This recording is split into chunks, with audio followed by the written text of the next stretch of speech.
went on YouTube once. I don't go real often. It's just to see what was being sort of generated under my name. Some of them were pretty creative.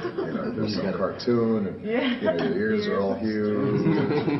It's interesting being in the public eye like that. Michelle always jokes about this. She says, I see this guy on TV, Barak Obama. He seems like a really interesting guy, but he doesn't always match up with the guy who's sitting next to me on the couch, or snoring in bed. And that was a real moment for us that allowed us to both show a window into his personality and him talking about that, it's sort of a meta reality moment of authenticity, of him actually talking about Michelle Obama, saying that this guy that she sees on TV doesn't necessarily match up with the guy that she knows who's snoring next to him in bed and sitting on the couch watching television.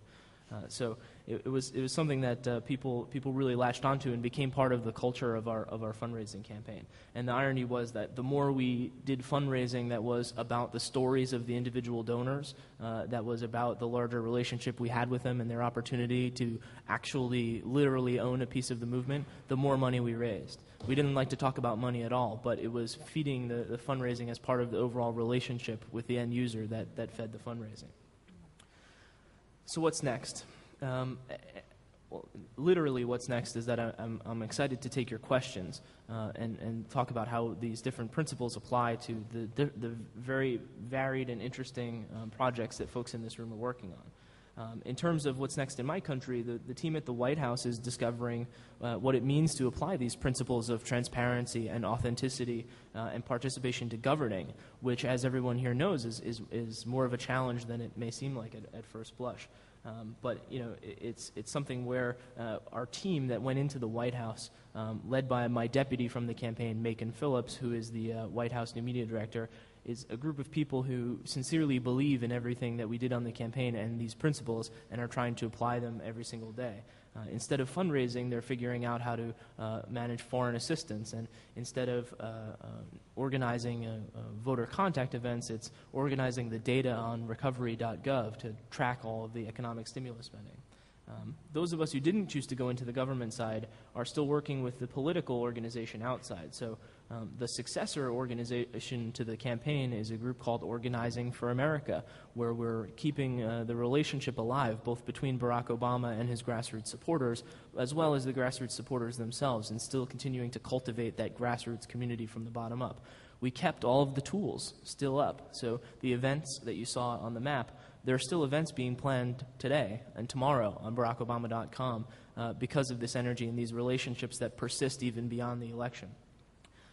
We're also taking those of us who didn't choose to go into the government are working with other organizations, both in the public sector but also the private sector and trade unions and NGOs, to take these principles into the work that people are doing, because it's all too often, we had this experience on the campaign, but it's all too often that people in membership organizations or nonprofits or places that are meant to serve people, it's very easy to fall into the trap of having the conference room in headquarters feel like the center of the world.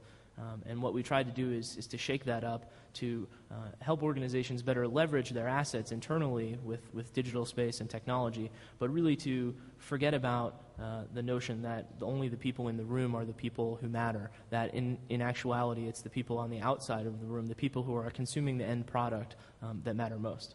So with that, I'll turn it back over to Christine and take some questions. Okay.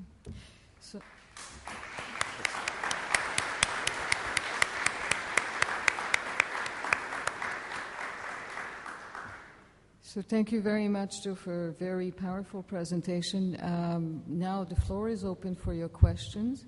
I would ask if you could identify yourself before asking the questions, please. And who would like to go first?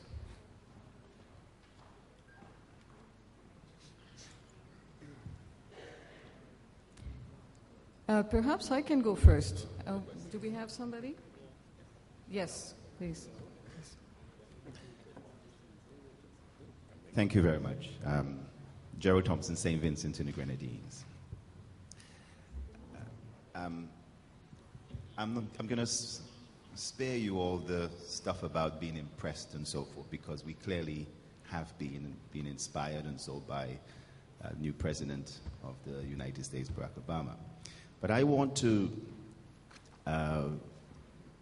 touch on an aspect in terms of the type of movement being able to be utilized in other parts of the world, in developing countries. And the aspect I want to focus on is the level of technology that's required. Now, you were able to reach out to the populace by identifying leaders within communities. And I wanted to know to what extent was this dependent on the type of technology, the availability, the accessibility, the level of penetration of internet, computer use, the level of literacy, and so forth. So that if there is a community that may not necessarily have a high level of penetration, people don't have access to computers, even though they might have a community center or kiosk or something like that. Was this type of movement possible in that particular realm? Or did it really depend on a certain level of affluence, albeit within a mass population? Did it require persons to have high-speed broadband, that they could respond and push their questions straight away? Or did they have to go to a center where there was someone who had that access and organize with the community and pass on the information by a letter or note, and then they were able to access the network and so forth? To what, my core, to what level or extent did this require a certain level of build-out, access, penetration, affluence, and so forth?